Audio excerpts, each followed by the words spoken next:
just let me know that you want to discuss yours. Oh, hey, how's it going, guys?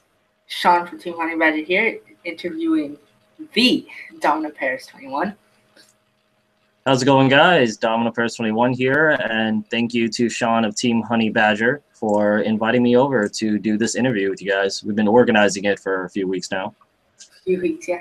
It's very nice. Thank you for coming on. I really appreciate it, especially since even before I started tubing, I was watching you. I remember that there was this one match video. It was Vermilion versus Lawkeeper. That was Oh God, yeah, I remember that. That was like when I posted that match, that was like the first time people saw me do like hand shuffling and everything, and all I get was a lot of hate comments about that, and I just didn't understand why. I still do it anyway, so I'm never gonna stop that. But yeah, it's kind of funny. Yeah, that's the one match I could still watch even when I start and when I end. Even today, I still watch it. But so we're gonna be asking. Go ahead. No, go ahead. So I'm gonna be asking Domino himself a series of interview questions that I've already sent him over before. But first of all, tell us a little bit about yourself for the people that don't know you. Well, as Sean introduced myself as, I'm Dominoparis21. Had a YouTube channel for about years now, playing Vanguard ever since it came out in English for us, which has been almost 3 years or so, probably more than that. Just not too much with me. I enjoy Vanguard. I enjoy other card games in general.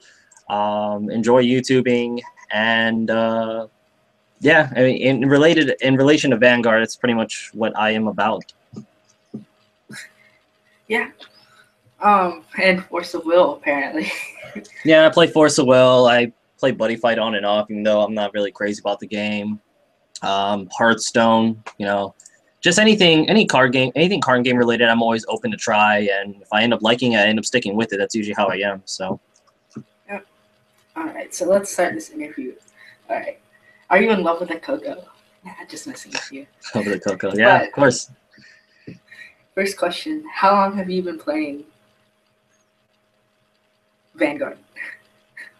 Like I mentioned, ever since it came out. How long has Vanguard been out in English? It's like 3 years. I started in BT06 because that was at my local Walmart.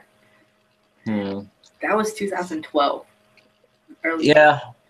March 2012 was like when I officially was like starting to get into it. It was like when Set 2 came out. Like Set 1, I bought like trial decks, and then when Set 2 came out, that's when like more stuff was coming out, especially for Kagero, which was the first deck I jumped into. Remember my buddy David of I'm Vanguard. He, you know, we both looked at the trial decks. He's like, okay, I'll play this cool dragon one because everyone else wanted to play the Blaster Blade trial deck. So that's pretty much how I got my hands on Kagero. Yeah, seems legit. I remember when trial decks were $9.99 and Thunderbreak Dragon was the best card ever. Yeah, Thunderbreak. He was pretty neat coming out. Yeah. All right, so question number 2. What do you see in this community that is unique to other card games? Well, what's unique to the community is one thing with the community. I think that a lot, especially when it comes to hobbies and interests, is the fact is like, you know, there's a lot of anime watchers out there. So every time I'm usually on like Vanguard Facebook groups, there's usually a lot of anime posts, and a lot of players I meet. You know, I usually see someone with a anime mat, anime sleeves, or something anime related. So especially, it's very easy to kind of like, you know, talk to players that I never met before, especially like big events and everything. So that's usually something we all have in common. But I say for the most part, usually Vanguard players have something they have in common, different common hobbies and interests, which I think can help, you know, the community come together overall. There's definitely, at least especially in my personal local community, there's a lot of, you know, a lot of positive encouragement we have for each other. We always try to, you know, encourage each other and help each other out for things, which something I didn't really see too much of in other communities I'm part of. But, you know, I definitely like the positive vibe that I got from Vanguard community.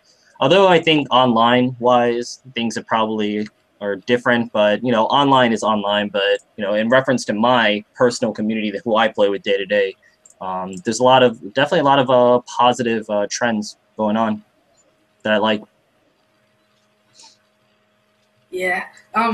Jonathan Gaw, my Vanguard sensei, he told me that, yeah, you guys like train, and when you were testing the X, you guys were just helping each other with different interchanging stuff, match after match after match. Yeah, we were just playing. I mean, I hadn't even seen Gall in a while. Like, it was been months since I've been down to the locals, just because, like, in Virginia, like, he lives in, like, Southern Virginia. I live in, like, Northern Virginia, and there's, like, locals, like, in everywhere. I'm, like, in the middle of the map of, like, different locals I go to. So, finally got a chance to, play with them again. And we were just playing for, like, 3 straight hours, just testing, throwing cards in, throwing cards out. So, that's something that me and my community, we definitely try to encourage, when it comes to play testing. And everyone tries to like get involved, help each other out, give ideas, and that's kind of how we end up, getting our final decisions on our decks. Yeah. All right. So, question number 3: what deck do you main, and what drew you to that deck? I know this could be answered a number of ways, but well, basically, my main deck will be whatever deck I feel like playing that certain week, locals. But I rotate between my decks. I have a rotation of usually competitive decks I have based on the support. Because right now, like my big 4 decks, like I own right now 7 physical decks in Vanguard. The 7 is OTT, which you should probably know what that is. Yeah. Gold Paladins with Bluish Flames. I actually rebought that deck, as you saw with the deck profile I did recently. Yep. Kagero, Royal Paladins, Shadow Paladin, all 3 Paladins essentially, Gear Chronicle, and Aqua Force. My big 4 decks, I'd say the strongest ones I have is Aqua Force, Shadow Paladin, Revengers, that is. Kagero, which I think is honestly my ace deck, no pun intended. And, there's like Royals, Gears, Aqua Force. So, honestly, like when it comes to like really tournament time and I really want to like, I have the goal of winning in mind. Maybe it's like a big event or something like that. Kagero is really a big go-to deck for me for years, really. Kagero has gotten me my first invite to like in regionals when they did the shop qualifiers. At the end, took me there, to get my invite to regionals. And of course, the cross was able to get me to 2nd place in ARG Richmond. So, Kagero's definitely been a big go-to deck for me. Really, my favorite clan, honestly. Yeah, Kagero, lot of players love that deck. Every Kagero player I meet is dedicated to that clan. Like, it's good. I mean, it's well supported, so why would you not like it? I mean, let's face it, if Nubatama got Kagero level support, people would be saying the same thing about Nubatama. Maybe, but I think that's probably up for another discussion. Yeah, that's another discussion. So question number 4: what defines meta for you? Well, meta can really be defined in 2 ways, and I think like the thing with meta, like honestly, it's really for what is the most played. I think sometimes players tend to mix it up with like what is the best deck versus meta, because usually meta is what usually are the best decks are, hence why they're played so often, because they've been proven to be the best and players catch on to it. Although I do feel like there's some decks that were in the meta that I think were overrated and I don't think that were that great. Example is Thinksaver Abyss when it came out in Legion era, because I thought that deck was a piece of crap, honestly. I thought overrated. It's really overrated. It's not even good. I don't know why people hype that deck up. It was really bad. Like I always destroyed that deck every time I played against it, playing like a real Seeker deck or like Abyss, like regular Abyss, like Shadow Paladin. So I just didn't really catch on to why that deck was so good, as people hyped it up to be. But meta is just really when it comes to, I always define meta in my really for me as a top tier deck, something that a deck just has really good viability and in competitive tournament environments. But a lot of time, it's really what's going to be the most played deck and what you anticipate to be the most played deck, especially, if there's like a new set coming out with some really crazy support. Like Aqua Force, all of a sudden became meta right when set 2 came out, and it was close to a lot of Busho events. So, like, honestly, meta is defined as what's going to be the most played deck. And at the same time, it usually means what's going to be the most top-tier decks. But that's not always the case, but it's really what you're going to anticipate as the most played deck, if that is clear enough. Yeah. The funny thing is, when Aqua Force was hyped up for the Texas regional, which my team went to, not Honey Badger, but another. I'm a part of a team in real life called Zenith. Okay. And we didn't actually play Aqua Force, and we came 9th. 0.05 points away from top 8. Man, that's tough. Salt was real. Yeah. Yeah, but we played Great Nature, Nova Grappler, and OTT. Nice. Yeah. Those are all good decks. Yeah, and I have to say, we Danny, Jared, and Emil. Ooh, they put in the work. Yeah, I agree. They can. Okay, so question number 5. Any card fighters that you know but don't play the game too much that have a lot of potential? Any card fighters that I know that don't play too much but with a lot of potential. Let me see. Well, Gala said that that you had some good promise, of course, but I mean, I seen you play like before the Monday Night Wars. I mean, you're pretty good, especially with the blouse and everything. Better than most people I've seen with them, to be honest. But in terms of players to my locals, I have local guys in my area who, honestly, you know, either they were starting off or they probably weren't at the level that they probably wanted to be at, especially competitive-wise. But, you know, with experience, I saw some of them were able to finally, you know, own up to the challenge of bettering themselves as players and kind of coming into realizations with their, you know, cons of themselves, their weaknesses, and really addressing that. And that really helped them to really come up and become a lot better, especially in our community. So, I mean, I can't really mention names because, I mean, you guys probably won't even know who they are, but there are some of my local players that do that. You yourself, you've been definitely improving from when you started. So that's definitely great. And but yeah, it's really hard to name players just because we don't really have any, because nobody really knows, you know, the players in my community, but that's basically what it took for them to be at the status that they are now. Yeah. Oh man, that was probably a really good answer for that question. 6. Sorry. Who would you like to card fight from the anime? Card fight from the anime. First one will be Kai. I mean, who wouldn't want to play Kai? Like, honestly, I would play Ren over Kai any day. It depends which Ren, because season 1 Ren cheats. So yeah. But like the thing with Kai is this, like, Kai never cheats. He never cheats. Like, he never cheats. He had nothing like for him that allowed him to overpower people, like with something supernatural like Psych Quality or anything like that. He just played with his own skill. And you know, I like the way he plays. He plays Kagero, obviously, of course. So that's another thing. That's another reason why, of course, I like him. I mean, I know a lot of people like Ren. So I think Ren will definitely be fun to play. And yeah. The only person in the anime with actual skill from all the seasons is Kenji Mitsusada. Yeah, you could definitely say that. Because Kai definitely made some misplays before, especially that match with Leon in season 2. Like, he like missed lethal, or, well, that's a term we use in Hearthstone, but he like missed out on like winning a game. And like, of course, I was very disappointed with the Quattro Night season. I didn't even bother watching. That's like when I stopped watching Vanguard, because I was just like, I didn't like the story for that. But I didn't like what they did with Kai in that one. But I don't know. But yeah, Kai will probably be the one I play. I wouldn't mind playing with Misaki. Having like a OTT mirror, that'll be kind of fun. Yeah, Silent Tom. Yeah, whoever can drop their toms, but you know, since she has the anime power behind her, she'll probably like have more value out of them than me, and probably drop them faster than me. I don't know.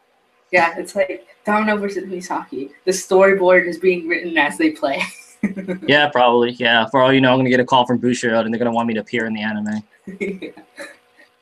When Daigo comes to New York for the New York regionals. Yeah, Daigo. Yeah, that'll be the day. Yeah. All right. 8. What decks do you love playing against, not counting clan matchups? Because when I play Sanctuary Guard, I love facing the X, because when they like wipe my board, I'm like, call sword me. GG, yeah. See you next year. Yeah, that's funny. I actually, well, considering I play X, I actually like playing against Sanctuary Guard. Any deck that, obviously, you know, being a Kagero player, a control player, I like seeing any aggro matchups that are very field reliant, because it's always fun to wipe out their board and take out their strategy that way. You could say it's almost sadistic, I guess, but hey, that's what Kagero players are, I guess. But I don't know. It's really interesting because like I see them get their ones out, and then I end up just board wiping their ones, force them to like use resources to replenish the ones. If they don't kill me that turn, I'm going to do it again or make a push at them, because they end up using cards from their hand to replenish the field, and then I end up just pushing for the game that way. So it's very interesting. Like, just control versus aggro is very interesting for me, because if aggro can have a really good start against control and keep a tempo up throughout the whole game up to like maybe a big final push, that's usually how they end up beating a lot of control their control matchups, especially with Aqua Force as well. When I play Aqua Force, I love facing like OTT, any decks with huge hand size. I remember like I even took like the Great Nature challenge where I let the Great Nature's ability go off where they draw a bunch of cards. And then, you know, they're right at 5 damage. You know, my opponent was like at 5 damage. They had like 13 cards in hand, and I killed them with Lambro's turn. So, you know, it's really fun to watch their hands deplete. Yeah, I was facing a witch player one time with Sanctuary Guard, and the guy had like 15 cards in hand and 3 damage. At the end of turn, he had 2 cards in hand and 5 damage.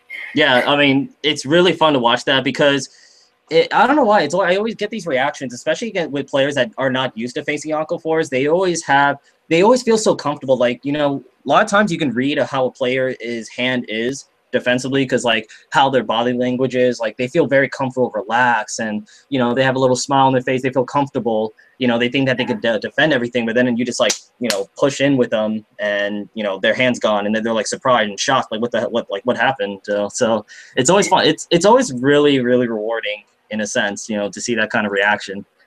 It's all foresight, my friend. It's all foresight. Yeah, it's really what it is. But of course, I don't say anything out loud about it. Like, that's like something I like to keep to myself. But it's always fun to do that. It's always fun to predict your opponent's hand. Well, yeah. Yeah. I mean, there's a lot of fun stuff you can do in Vanguard to like. There's a lot of like. There's some psychology with Vanguard. I mean, it's not too much heavy of it, but there's like little things, you know, that you can do. You know, to kind of what's it called? You know, turn games in your favor and take advantage of your opponents, depending. Yeah, especially like there's this one time where this guy 3'd past me, and I was like, all right, I know that's the only guard he has, so I check, crit all the Vanguard, draw all the Vanguard. Oh wow. Heal all the Vanguard.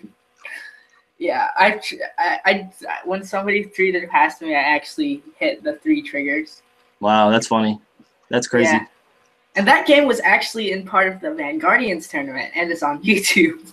Wow, that's funny. It's on Golf's channel. Yeah, so it's recorded. Yeah, it's on Golf's channel. I might check that out later.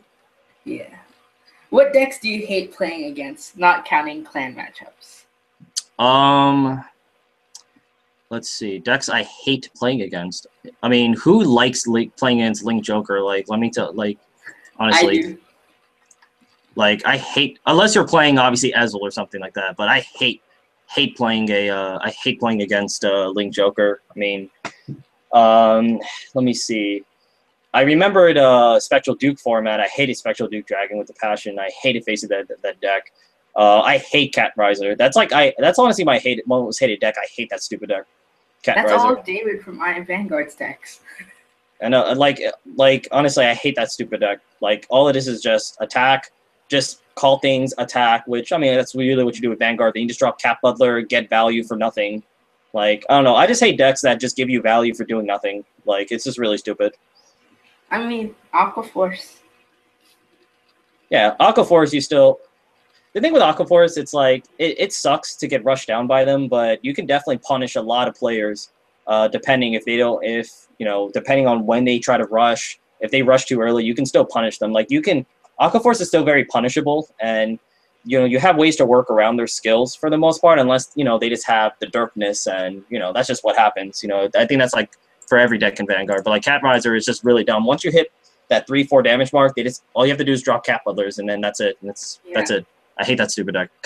Yeah, I hate when people are like, that's a skillless deck. But to be honest with you, Cat Riser, all you do is call stuff, and that's it. But Aqua Force, they actually require some skill to operate. Aqua Force. The thing with Aqua Force is you have to be.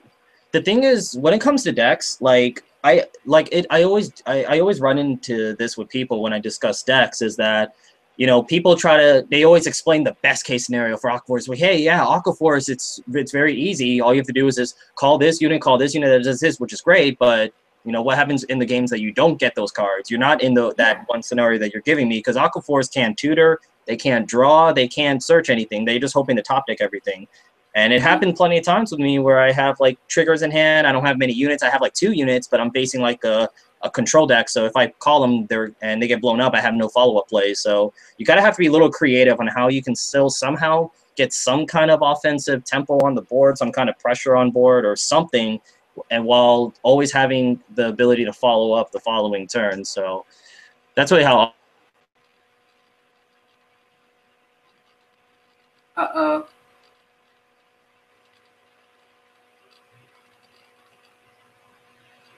One sec, guys. Some technical difficulties.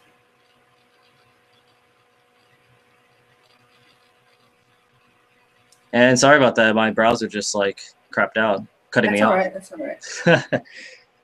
All right. Yeah, but yeah, that's pretty much what it is. I hate Cat Riser. All right. So somebody asked in the group chat a very interesting question. If you don't mind, can I bring it up? Sure. All right. So Reverse Fight asked, if you had to both of us, if we had to choose 3 decks for the rest of our lives, we can't change them, what would they be? Now I'm gonna start this off with Blau, Blau, and Blau. Wow, which kind of Blau? I have 4 different Blau decks. I have the one that I use now, which is Galaxy Blau, and with Stride and all. I have this OG Stern Blau. I have Merker Blau. Oh wow! All the Blaus. Anything that has Blau printed, you're gonna play, I guess. Yeah, I know. Watch when they get support. I'm gonna pre-order Japanese. Hey, I mean, why not? It'll be interesting to see them with Japanese support actually. Yeah, but if they get support. In all seriousness, Blau, Royals, and I want to say Great Nature or Shadow Paladin. They've just always been appealing to me. You know, to kill their dudes to gain advantage. Yep. Huh. I would wonder how you would be like a general. You probably sacrifice dudes if it means winning the war. Yeah, that's good. All right, guys. I'll put you guys take the whole. You guys just help me out. I'm gonna put the whole team on my back.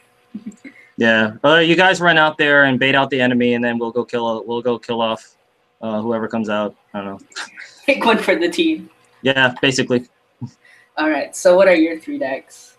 3 decks. Let's see. Well, Kagero I'm always gonna keep. That's like my favorite clan, pretty much. I could say OTT just because I like Coco, but like Coco is really more of collectible reasons, not necessarily like playable reasons, because I don't really play her as often in locals, but I'll play her like casually. I forgot to mention DIs. I have DIs. Another one of my favorite decks. Kagero for sure. Probably one of the Paladins, either Royals or Shadows. Probably Shadows, just because although they don't get a lot of support, they always get like quality support, and they're always a quality deck, and I really enjoy the deck. Let me see, 3. I would say it would be Thing Saber Jewel Knights, because you sounded like really proud when you finished that guy. Well, I just like it because I got to play Ashley Reverse again, and I actually really like her. She's actually one of my favorite cards, like all time. Yeah.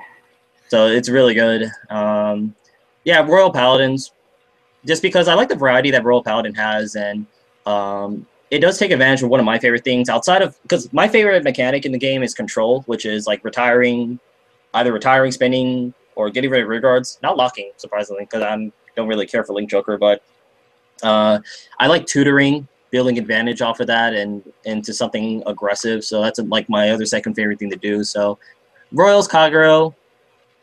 You could say OTT just for the collectability of it. And I'm still waiting for my Coco Revival Legion. Or if not, Dark Irregulars, because it's like the fun trolley deck I have, and it's amazing. Yeah. All right. Good guy also. Thoughts on Solus OTT in the current meta? Has ruined my last 2 top 8 locals runs. Done. OTT ruined his top 8 local runs? No, this guy asked thoughts on Solus OTT in the current meta, and I'm like, Silent Tom has ruined my last 2 top 8 locals runs. Yeah. Silent Tom and well, like it's basically what I always say when it comes to OTT.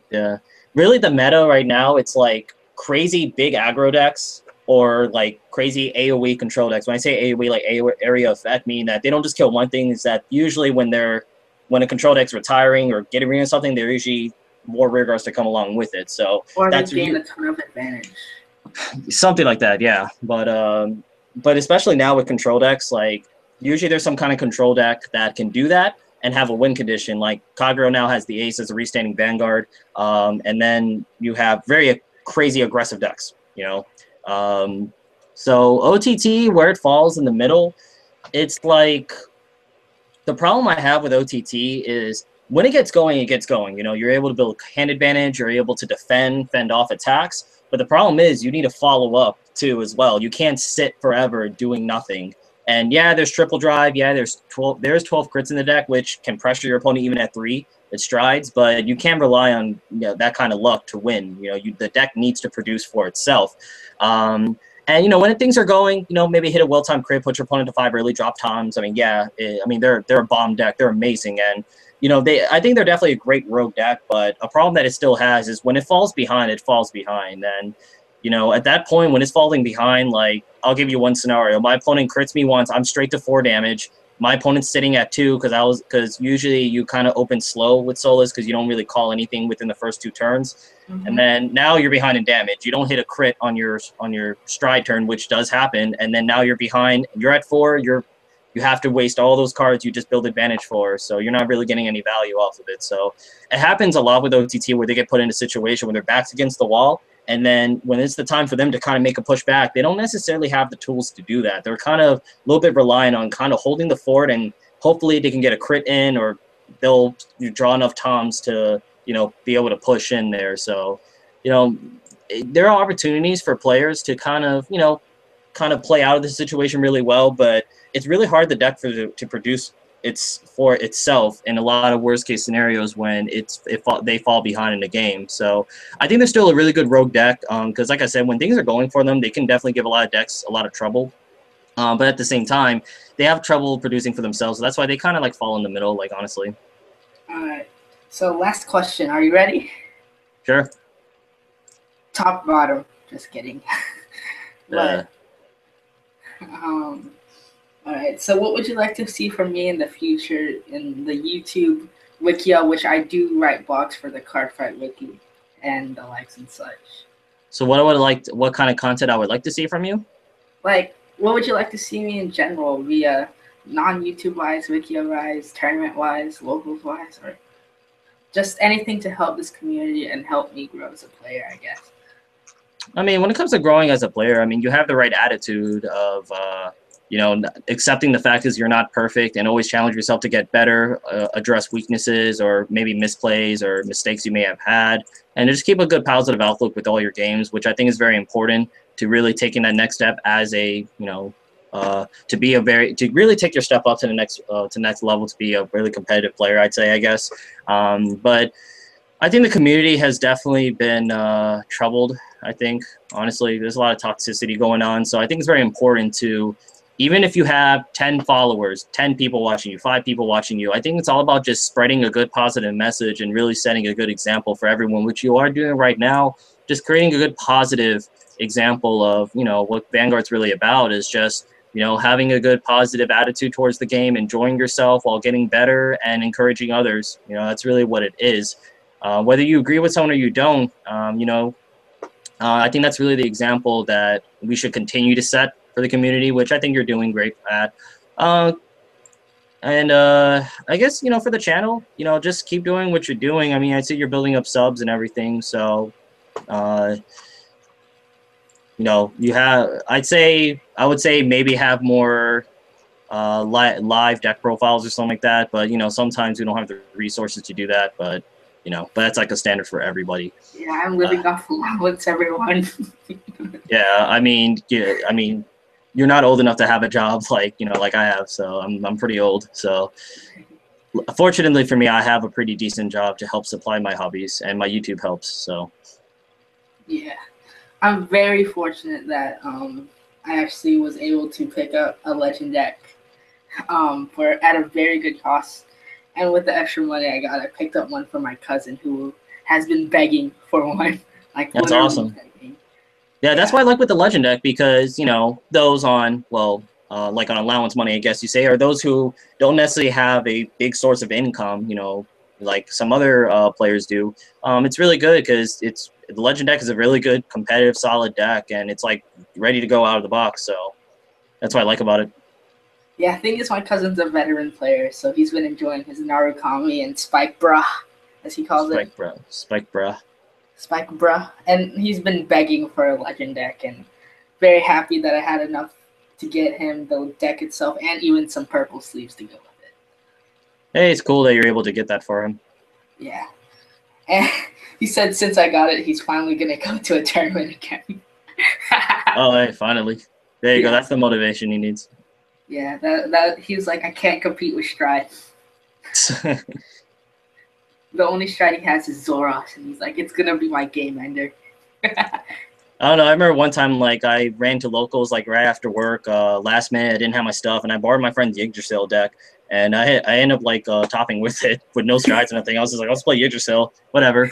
I have that one play I'm going to go for, and I get there. So, you know, when in doubt, like, if your deck has that one perk that can steal games, just go for it. Just do it. Yeah, just do it. Just go for it. Don't think about anything else. Don't try to get cute with anything else. Just rush your opponent, attack, get the damage in, and then just hope Yig can get you there, which, you know, it worked for some reason.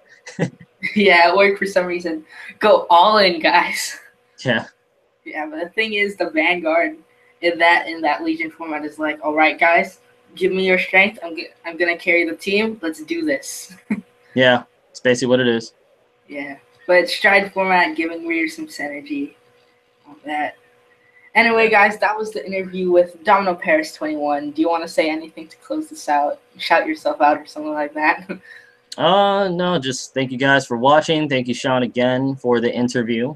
Good to be on here. I mean, I enjoy talking Vanguard and everything, so it's always fun to do. So, Yeah.